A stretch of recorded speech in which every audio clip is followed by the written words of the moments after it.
I want to thank you all for being a part of this. We have representatives from across the different departments across campus. And we have, as far as I know, viewers online, Virginia Tech University and a couple of universities down yonder in Australia. Right, so Dr. Graetz, you're in demand, I guess, right? So I want to thank you for joining us here today. As Lisa mentioned, one of the 4 areas of research here at Link has to do with the future of work. And we acknowledge that with the advancement of technology, the U.S. economy is changing and work is becoming more tech savvy, more service oriented. You know, we find that, hello, it's good to have you. We find that the technology change is accelerating today more than it ever has been in the past. And think of the connectivity that results as a result of the growing number of mobile devices, right? Think also about the scope of change. We find that machines, robots, are doing certain tasks within the workplace that are normally quintessentially humans, right? We find robots are driving cars, and in the service sectors, there's certain things that robots are taking care of. So the whole thing is that technology is changing the structure of work, and it's having an effect on the distribution of job opportunities and earnings. And as an economics of education scholar, I focus on what I would say is a basic objective of the typical college graduate, and that is to obtain a job and keep a job, right? So I say that as educators, we should keep an eye on the labor force while preparing the next generation of graduates, right? And so it's within this scope of research that we've asked Dr. Georg Graetz. He's from Uppsala University in Sweden. He's also an affiliate of the Institute of Studies on Labor, and he earned his PhD in economics at the London School of Economics. So we're happy that he's here with us. He's all the way from Sweden, and we're looking forward to your talk. Right? We'll take questions, I guess, as you go through. I'll monitor what's happening online, and I'll follow questions to you. Afterwards, we'll, if you have the time, we'll have an extended conversation around that table. So if you have questions we didn't get to answer, we can meet together and just have a talk. All right, so thank you for coming. And Dr. Georg.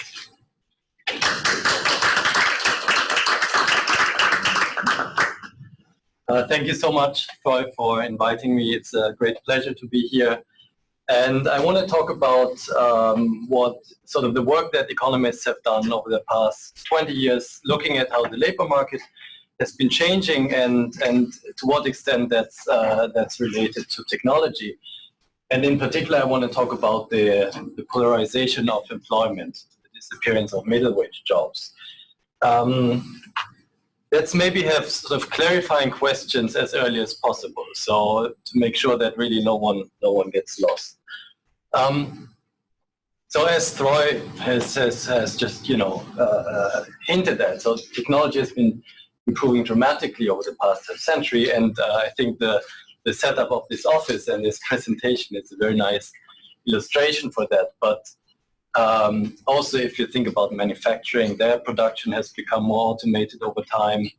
In general, the way businesses operate, the fact that you can store and process information so much more cheaply has opened up many new ways of doing business. And at the same time, the labor market has changed in profound ways. So in terms of difference in pay, so inequality has increased substantially in the US, but in most other developed countries as well. and also in terms of the jobs people do. So middle wage jobs are in decline, and this is a process known as job polarization. And economists have documented these changes extensively and have attempted to explain them, have tried to create links between what's going on the technology side and in the labor markets. And I want to give like a brief and mostly sort of chronological overview of this work that economists have done, and drawing on a lot of work of others, but also drawing on my own work and with a focus on job polarization. I want to start with so the earlier literature that started in the early 1990s, which mainly looked at the rising demand for skills and the role of technology. But then the literature took sort of a different turn and focused more on the tasks that people do, and then became aware of this phenomenon of polarization of labor markets. And I've done some work extending the task approach, focusing more on the choices of firms, which tasks to automate. And I want to spend some time talking about that, and then again talk about the implications for education and training. So, in terms of technological change, here's one striking example. So this is from work that William Nordhaus at Yale has done, and this is plotting the price per unit of computing power in constant 2006 dollars against time, and you see that each of these dots represents a particular technology. For example, an abacus, and then as we get closer to the present, you have sort of different generations of computers. The scale on the vertical axis is a log scale. So you see that starting from the 1950s, within a few years, basically the price of computing power dropped by an order of magnitude. And this has been ongoing. This is from some work that I've been doing with Guy Michaels at the LSE. This is the price of robot labor, so the price of industrial robots in production, just to show that it's not just about computing power, it's also about physical work. And we see in our data that it's not as dramatic. So from the 1990s to mid 2000s, there's been sort of an 80% decline in the price of robot labor, and this is adjusting for quality. So you see that in many ways technology is getting cheaper. One of the most, now getting to the labor market, one of the most salient changes there is that the number of workers who are college educated relative to high school educated has increased monotonically since the early 1960s. This is the US, and this is plotting the log of some index of college relative to high school labor. And this is from work that Acemoglu and Alter at MIT have done. You see a monotonic increase. They draw a line in the early 1980s because it looks like even though college labor still continues to become more common, increase, so the rate of the increase has slowed down. And so this is, in a way, if you want to, from the economist perspective, looking at the labor market, these are the quantities and these are the prices. So this is a measure of the relative pay, sort of the pay gap between college and high school labor. And you see that it's increased dramatically since the early 1980s. So if the quantity of college labor is going up, why is the price of college labor? So thank you, that's a great question. That's the next slide, right? So this is the puzzle, right? The supply of college labor relative to high school labor has gone up, right? So everything else equal, the relative price, which is the college premium, should have declined, right? But we've just seen that the college premium instead went up. So if labor markets are, at least to some extent competitive, then a rising demand for skills is the only way to reconcile these facts. And so that's why the early literature concluded that, modern technology seems to augment the productivity of skilled workers disproportionately. So it seems that college-educated workers are in a better position to take advantage of modern technology. And this theory is called skill-biased technological change. Another question. Why do you assume it's competitive? So we know for a fact that the labor market is not competitive, right? There are such frictions. The way wages are set is not like on the stock market, right? But over time, we believe that the forces determining the productivity of labor, at some point, they will have to be reflected in pay, because even if you think that wages are sort of bargained over, it depends a lot on, then the outcome of the bargaining depends a lot on what you can bring to the table. So labor markets aren't perfectly competitive, but in the long run, we expect that productivity of workers gets to some extent reflected in pay. So there was this puzzle of rising supply and rising prices, and there was sort of a seemingly simple explanation, elegant explanation as well, which was called skill-biased technological change. But then the question sort of arose, okay, so what exactly is the mechanism by which skilled workers benefit disproportionately? And this is where the literature sort of took a very interesting and productive turn, I believe, by asking, okay, so what are the tasks, the job tasks that are taken over by computers or machines? What are the tasks that skilled workers perform? Okay? And what are the tasks that are inputs to what skilled workers do? So if you think about sort of analytical thinking, say as performed by a consultant or investment bankers or many other jobs, often you require numerical calculations. That is an input into what you do. And if you're not doing these calculations yourself, if we're in the 1950s, then there would be a lot of human computers around, actually. That used to be quite a big occupation. And you would use the results of these calculations as an input into your more analytical thinking. And the fact that these calculations become so much cheaper over time, because they're done now by machines, is good news for you if you're using these as an input. If you're the person doing these calculations, then of course, you can't keep up. The computer replaces you. So David Ott at MIT and Frank Levy and Richard Murnane, I think at Harvard, they try to sort of identify what are the tasks that are vulnerable to automation, and they call these key tasks. And they document a decline in the number of human workers performing these tasks. And they call this approach task-biased technological change. And in the first place, it was sort of a nice illustration of the mechanism by which skilled workers benefit from technology, because the tasks they do, they cannot be done by machines, but a lot of what they need to do their work can now be done by machines cheaply, and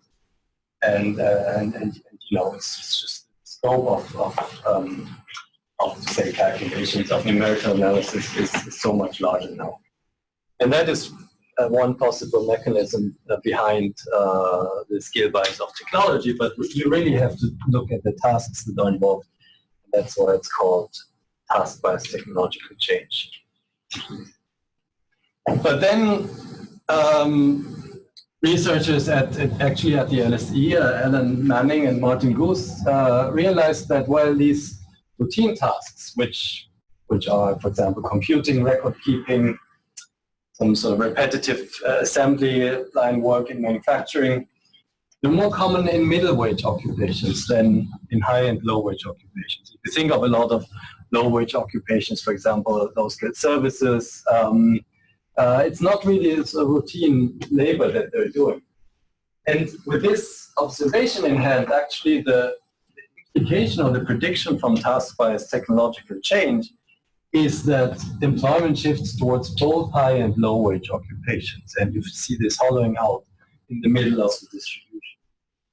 And this hollowing out of the labor market is called job polarization. And in a way that was sort of a prediction, conditional on where these routine tasks are found. It came out as a theoretical prediction.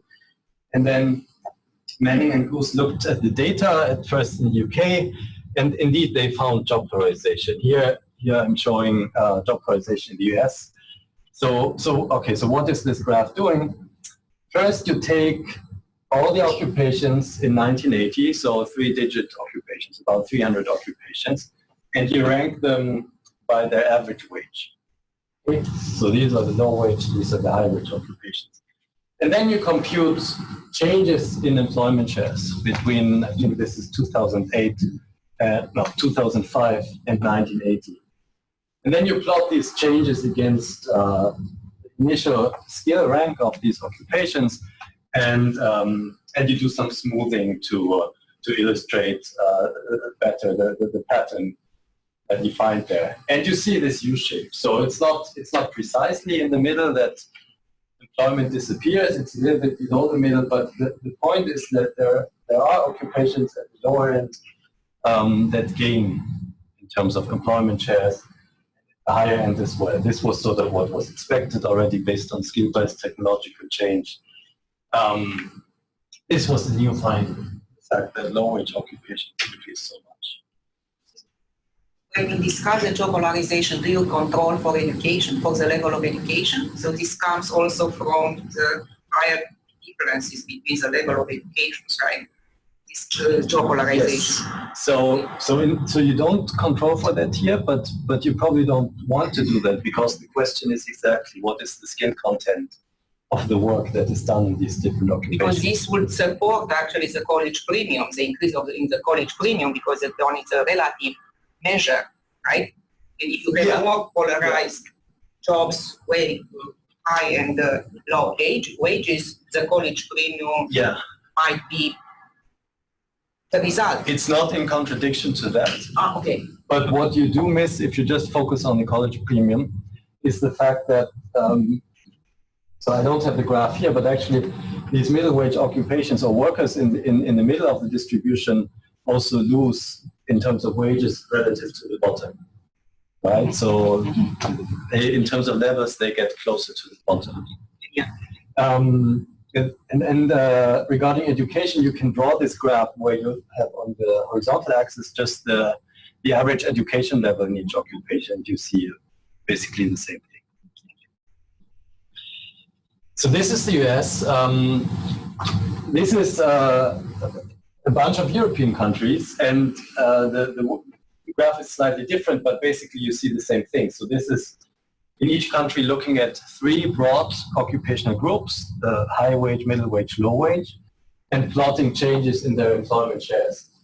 And in most cases, you see that the middle wage occupations lose. Okay. The top and the bottom gain. In some cases, you see that also, like for example, Finland, Luxembourg, you see that also the bottom loses in terms of employment shares. But in each case, or say when that's the case, when the bottom loses, they don't lose as much as the middle.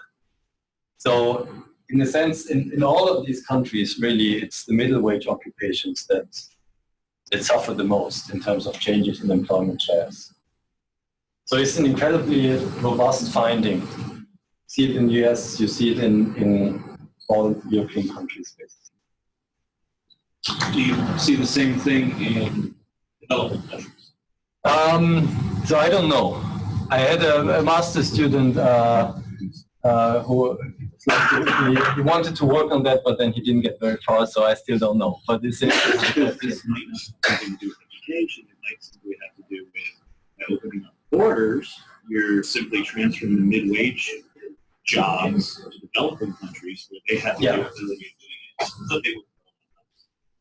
Okay, so offshoring could be an alternative explanation to technological change. This has been looked at, and it's been found that it's really mostly a technological change. So offshoring just doesn't explain a lot of job polarization. If you're interested, we can talk more later. I can refer you to those papers. But then this is very recent research now. This is work by Sophia Barani at Sciences Po in Paris and Christian Siegel at Exeter in the UK. They document that there was job polarization actually before ICT.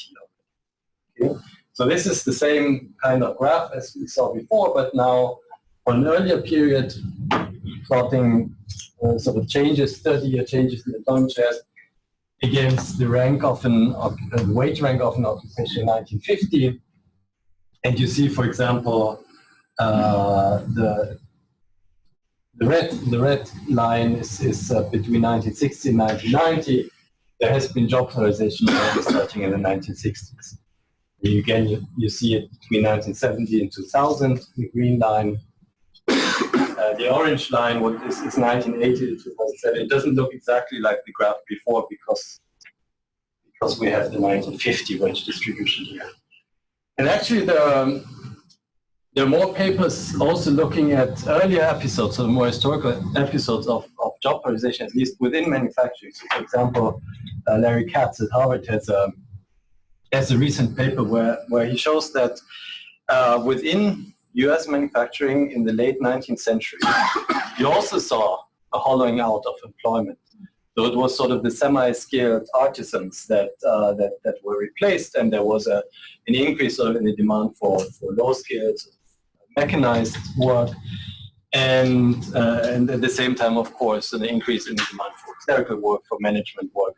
This was within manufacturing. This wasn't economy-wide, but nevertheless, it turns out that once you start looking, you actually see these episodes of polarization even before ICT.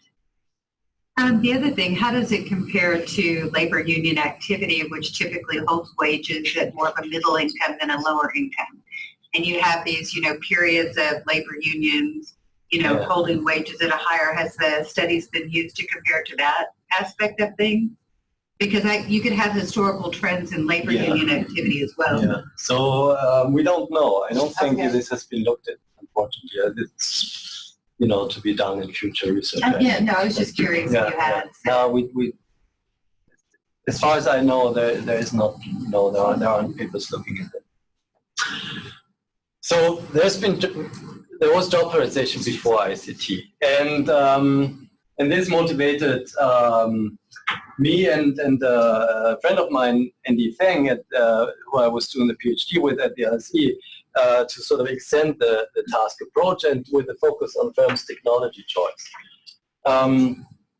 So our key argument was that it's not enough for a task to be possible to be automated. So the feasibility of automation is not enough because there is a lot of low-skill work that could in principle be automated, but it's not yet at all, or not yet on a large scale. So, for example, cooking fast food, there are some startup companies have built these machines that can make burgers, and I don't think they're very successful yet. Because, our theory then rationalizes that exactly. So there's a lot of cleaning robots around now. You just don't see it as much.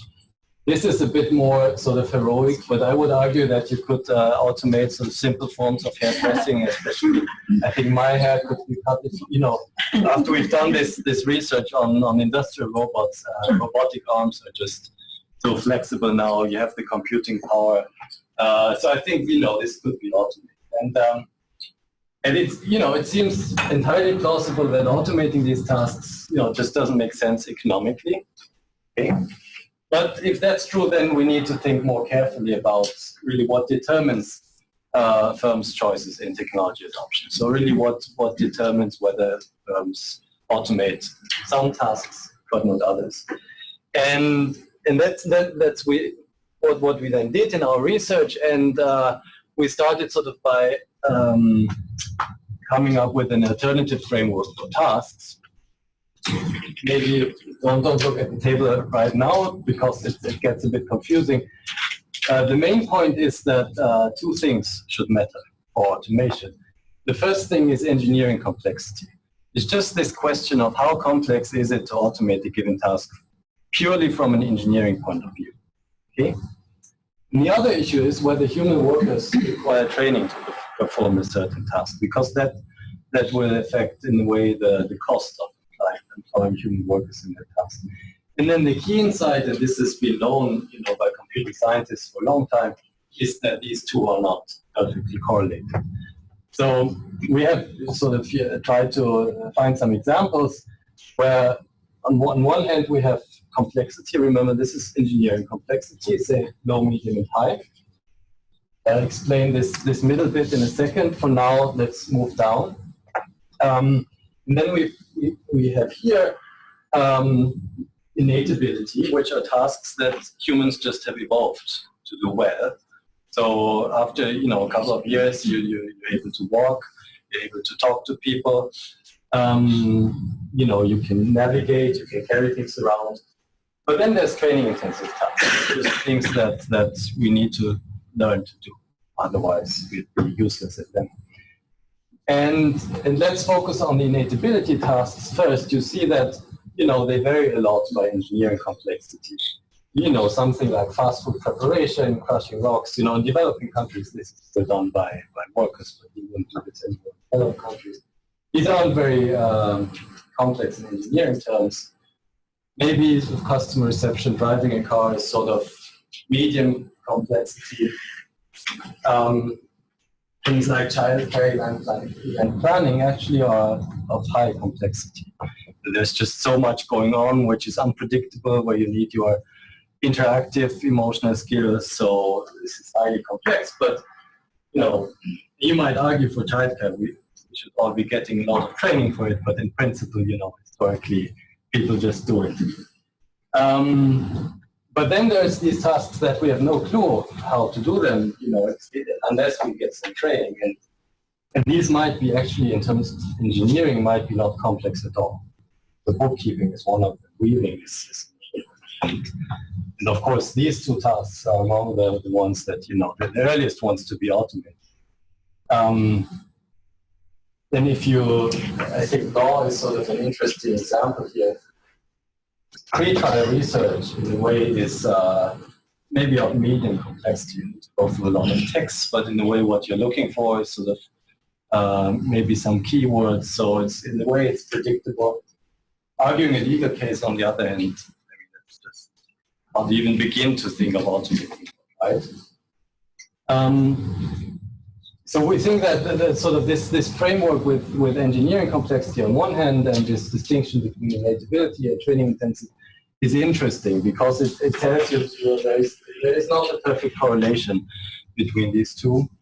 You can find sort of very complex things that don't require training the other way around. And also what's interesting is, as we argue in our paper, that if humans don't know how to do a given job, then probably on average the amount of training that you need to do the job actually is related to the engineering complexity.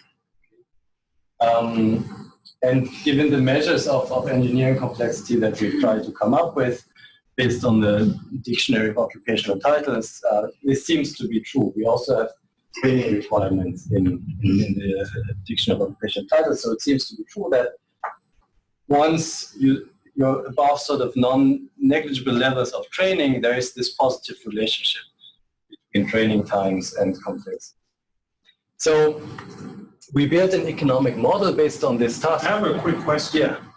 Yeah. From someone online to Selena, Australia. She's asking you to clarify the definition of skills, tasks, and innate abilities. She says it sounds like you are assuming a common sense meaning of these concepts. Clarify. Yeah. So by skills we mean the ability of people to do tasks, both the sort of 0-1 distinction, can you do it or can you not do it? But also, what we would call an economics intensive margin, how well you can do this. This is so in a way we have quite a general definition of skill. Tasks are just, the components of your work, the different things that you need to do at work. And innate ability, it's true. I've sort of looked at some papers in biology and psychology, and there's sort of a debate about what exactly we should mean by innateness. We try to work with the common sense meaning, and we just mean things that really, if you look around, if you say you're an employer, you're looking for a person in a job that involves innate ability. According to our understanding, it means that you can basically accept anyone as long as they're reasonably reliable and speak the same language, let's say. So that's sort of what we mean by that. Regardless of their education, they'll be able to do the job. Okay. I've tried also to relate this sort of to the earlier task frameworks. We can maybe talk about that more towards the end, but let's turn first to what comes out of this task framework that we've come up with. So basically, it tells us why job polarization is not unique to ICT. So suppose there's some general purpose technology. It could be electric motor, which was sort of adopted in US manufacturing in the early 20th century. It could be ICT. They're different in many ways, but they have in common that they make it easier to automate tasks in general. Okay. And then the question is, which tasks will firms choose to automate? And the result from our model is that tasks that are less complex are the ones that you automate first, because it's just cheapest to do in terms of, because this is just by definition, complexity relates to engineering difficulty. And so you want to start with the least complex ones. Though, as technology improves, you're moving up and you automate more and more complex tasks. You also want to target tasks where labor is expensive, for example, because of training. Okay? So in a perfect world, you want to get rid of all the expensive workers that you have, like lawyers, doctors, researchers. They're just so expensive and they're so hard to find. But then the question is, can you do that? Is it feasible? And certainly for the low-skill workers, some of what they do, it would be feasible to automate, but also a lot of what they do is very complex, as we've seen before. And combine that with the fact that they're cheap, they're actually, in a way, they're shielded from automation. But the high-skill workers are also shielded from automation because they perform tasks that are just too complex, at least for the current state of technology, to be profitably automated. Or it might not be feasible to automate them at all. So that really leaves the workers in the middle, where you have this coincidence of feasibility of automation and really good incentives, because they're more expensive than the low-skilled workers. And that's sort of what comes out of our model, of our task framework, is that middle-skilled workers are the ones that are most likely to be replaced. And that rationalizes, why there's been job polarization in the US in the past 30 years, but it also rationalizes why there's been job polarization before. If you want sort of a nice example, I think, from earlier times, think of the assembly line. Think of what car production looked like before the assembly line. You had these semi-skilled artisans who had a great knowledge of the whole of the car and knew where everything had to go, and they were able to fix it and so on. But it was car production was still a very slow process. It was not standardized. You needed to train these people. And basically, once you move to the assembly line, it's basically, I would say, a combination of standardization and mechanization. You can get rid of a lot of skill requirements, and just people get the kind of labor that you need to make cars becomes much cheaper. But in a way that hurts the middle skill workers. Okay, so given that there's been so much work on job polarization in the US, so with our research we also try to actually compare sort of quantitatively how does our model perform relative to the other research. So we want to try to account for job polarization in the US, the most recent episode of job polarization. So for each of 260 occupations, we measure their training requirements and engineering complexity in 1980. We have a simple statistical model that relates occupational employment growth to initial training requirements and complexity, and then use that model to predict the 2008 distribution of employment. That is just due to differences in initial training requirements and complexity. And then we compare that to the actual distribution. And again, this graph looks a little bit different from the one before. So the thick black line is data, looks a bit different to the one before because we had to aggregate some occupations. What you get is slightly different, but you still see the U shape. And the dashed line is the prediction from our model, and it doesn't fit the data perfectly, but we think it's quite reasonable. Especially compared to what you would get if you base your predictions on the routinous variables that have been used earlier in the literature. So we think, that there's really good evidence that sort of our story of engineering complexity and training requirements driving automation, has some merit. And okay, let's think about now what the implications for education training are from all this research that economists have done. So actually let's ask a simple question, like how much education and what kind should you obtain? And from the point of the earlier literature on skill-based technological change, actually it was quite simple. Like, okay, more education is a good thing because technology augments skilled work. So more education is good. But there was no guidance sort of on what kind of education you should get. Okay.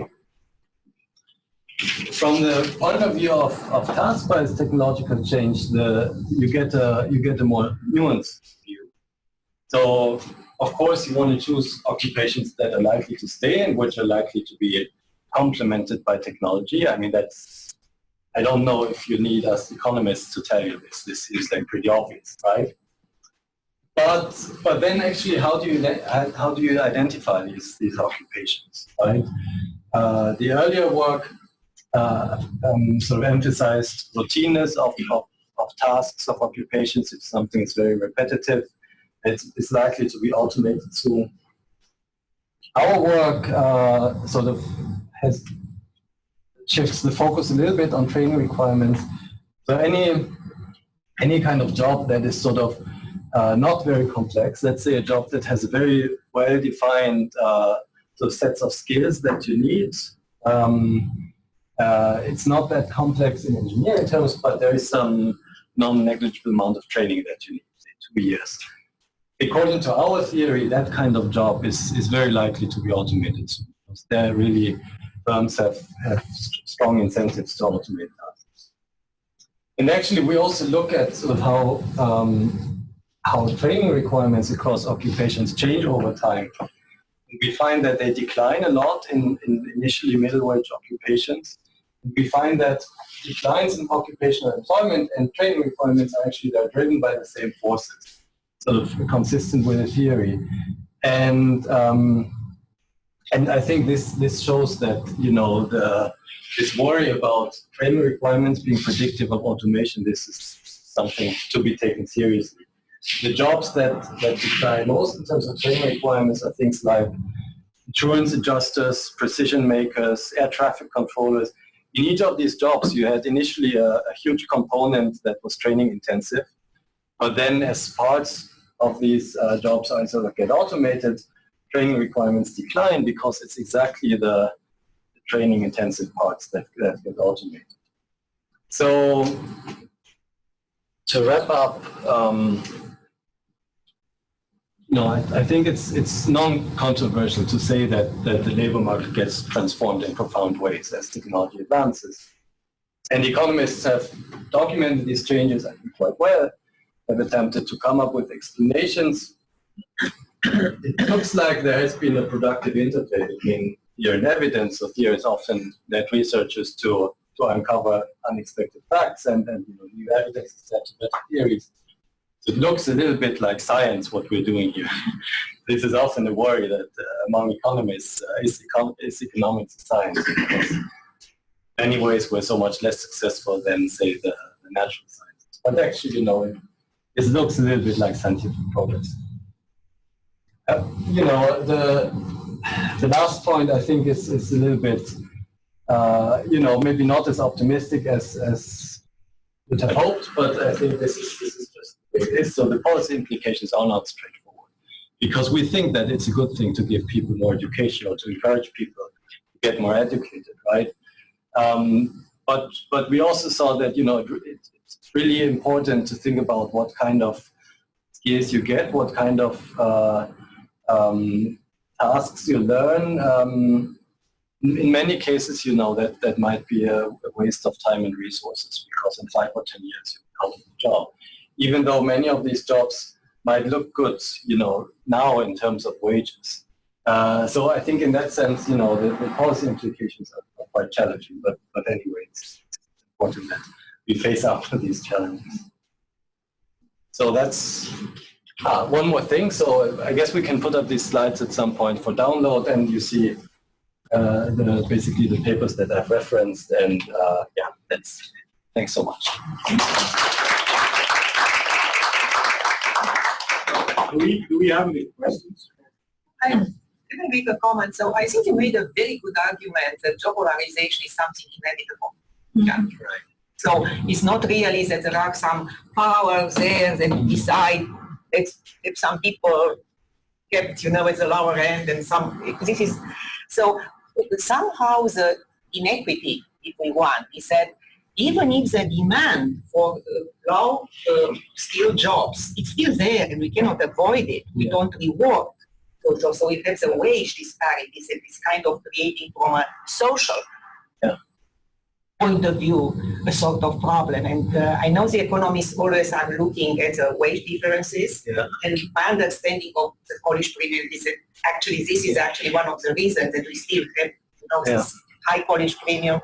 And so I wonder, from an economist perspective, what is the solution? Because we don't want to discourage people to go to get more education.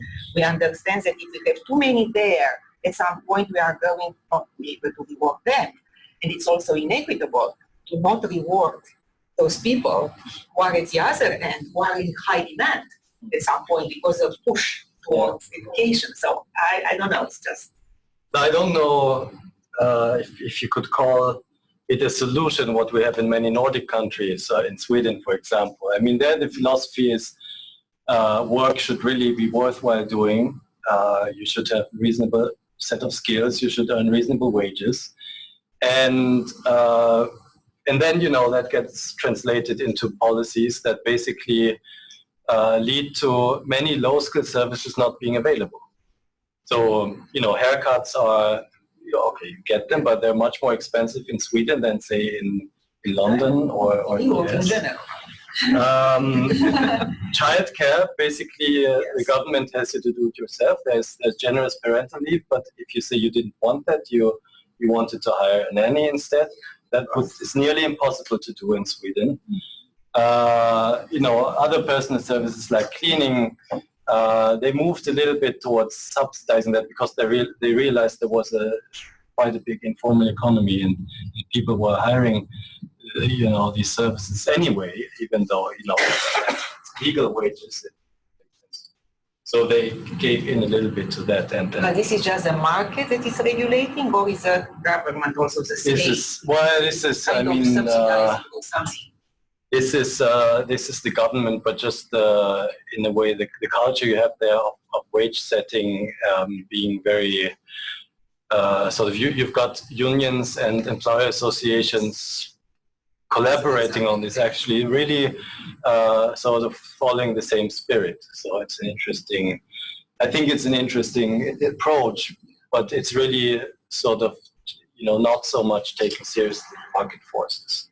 Yeah. Yeah. So as you brought out in Sweden, the Swedish corporatist model, where you have unionists and companies sitting down at the table together with the government as a mediator, has exactly like you said, kept the low end of the skilled labor force at living wages, right?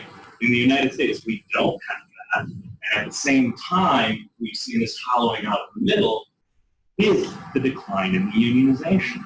So you go back to Thorsten Bevan, John R. Collins, Wesley Mitchell, back in the early 20th centuries when they had this exact same phenomenon that you talked about. The solution was unionization to create those new middle-skilled jobs. So is this really a technological or is it a sociological reason? And is it inevitable? I don't think it's inevitable at all. I think it is a choice made by our leadership society, right? To say that this is technologically inevitable sort of like saying this was inevitable. Right? It's social choices. And so my question, instead of just being so my question is, once again, the question, why do you assume perfect competition or even competition? Why do you assume that the results that we're getting is from technology rather than the inability of our society to create the new institutions to deal with it? Yeah. Okay. So I don't think there's, I don't believe in technological determinism. I don't think these things are inevitable. But what these things tell us is, there are some forces that can be very strong, and there are trade-offs. So if you want to, as a society, make different choices, you have to, confront these trade-offs. And if you're thinking about how do you get sort of different groups of society to agree on, say, the model that you might prefer, you have to take this seriously because it's going to be hard to, by the way, Sweden has had job polarization as well. I mean, it's happening there as well. You need a strong consensus sort of. Jobs you love to do. Yeah. They're horrible jobs. Yeah. I'm not saying we should keep jobs. I'm saying the income distribution skew that you supply, you're blaming completely on technology. No, those jobs should probably go away. We can have people picking up trash by hand. It's a horrible job. Why don't we automate that? The question isn't that. The question I'm asking is, why do you assume that the hollowing out of wage distribution is the result of technology? An equal amount of technology change in the 1940s, 50s, 60s, and 70s without a hollowing out of the wage distribution. But your argument is because of the job change, the wages are the result. My argument is, because of the changes in the institutional structure, decline of unions, the decline of the minimum wage. By the way, there's several sources out there that suggest that both of those are the leading cause, not technology. And in fact, those are the leading papers that are sort of gaining ground, that it's those two that are causing it, not even technology or education. So my question is, why do you conflate the technological change, which I agree with, and the wage change? So maybe we can talk more afterwards. I guess there are more questions. I just want to say I don't believe it's the only cause, but changes in the minimum wage and unionization also there is an interplay with technological change. So maybe we can talk more afterwards. I'll say a little bit that Osborne and Frey at Oxford University, Oxford, they point out, after this argument about the hollowing of the middle skills, they point out that those with PhDs and masters are doing well at the top. And then those with just technical skills at the bottom. So we find people with certain fields at bachelor level, even in certain disciplines at master's level, are no longer getting the jobs that they want. So yes, I agree that there are unobservables here in this model that's not capturing what's happening. Well, the implication for higher education is, should we be preparing students, future workers, masters, and so on? Are they going to get jobs? Are they going to be able to earn? Then we find a lot of people with a bachelor's degree in certain fields doing jobs that require just an associate degree, a master's. So that's sort of the implication for education. And I think that this whole argument of late about the computerization of jobs should ring a bell in our ears as educators on the type and level of education we provide for graduate students. We have some questions online. I'll ask them to forward to you via email. We're going to continue this conversation on this table. I know some of you have to get back. Yeah, we have one more. I noticed your... Yes, I was looking at your article, and then one of the things that was interesting was the largest decrease is an increase in training requirements, and the fluctuation, the amount of training versus between 1971 to 2007, and the largest increase in training requirements. And I wanted to ask, the careers or jobs listed are a variety, but most of them are people-oriented, so not so easily automated, because there's adaptability, flexibility, the psychology that you can't train a computer. But for example, primary school teachers, librarian, and then you have counselors and a variety. Yeah. And so are all those, would those all fall under the high wage, or are they, where do they range between low, middle, and high? I guess they tend towards the high wage. I have to admit, we don't have a good story for what drives increases in training requirements. This is a bit of a weak spot of our framework. And but we do know that in the US, occupational licensing has become, much more prevalent. And I suspect that it might have also, and especially the jobs you mentioned, might have had an impact there. In terms of our framework, I don't have a good answer yet. This is something we need to think more about. Well, I think we have to stop at some point. We'd like to continue. We will have the slides available and they're recorded online, so you'll be able to access that. Please sign the sign-in sheet if you haven't as yet. And this is the beginning of things.